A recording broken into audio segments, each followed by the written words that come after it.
Bonsoir, merci d'être au rendez-vous. C'est l'heure de votre journal du soir. Bienvenue à vous. Quand le hip-hop prend ses quartiers en Île-de-France, la 10e édition du festival hip-hop a lieu jusqu'au 6 juillet. Cette année, des lieux phares ont ouvert leurs portes à de nombreux artistes, y compris dans la capitale. Le Soir 3 Week-end, Nora Boubetra. Un peu de musique désormais. Les amoureux du hip-hop sont à la fête. Paris et ses banlieues accueillent la 10e édition d'un festival qui célèbre ce genre musical.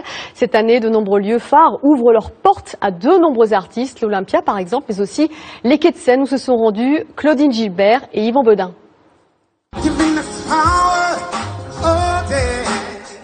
Il est l'une des grandes figures qui se détachent dans le paysage du hip-hop français.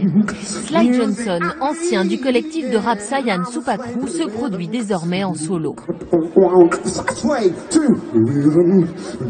Explorateur d'autres territoires musicaux, mais toujours fidèle à l'esprit du hip-hop.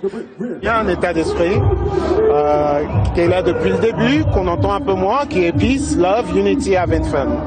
Paix, amour, unité et que du fun, donc prendre du plaisir, s'amuser. C'est ça le hip-hop normalement, c'est ça, tout simplement. Paris, je vous entends crier. Je vous entends crier. Multiforme, le hip-hop invite chacun à s'approprier ses codes pour s'exprimer. On aime le hip-hop, moi j'ai toujours suivi les rappeurs, j'ai mes amis qui sont dans le hip-hop et je fais aussi un peu de mix. C'est le style de musique à travers lequel les jeunes peuvent s'exprimer. Et voilà, on se reconnaît tous dedans de toute façon qu'il arrive.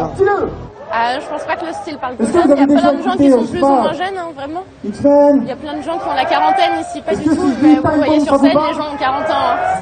Le hip-hop lui aussi a plus de 40 ans. Né dans le Bronx de New York, il a su atteindre la maturité sans s'embourgeoiser.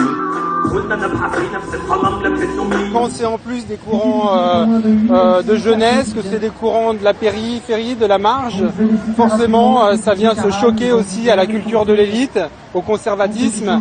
Et donc c'est tout notre travail depuis 10 ans maintenant, de faire la médiation entre le terrain, les activistes et puis les institutions culturelles.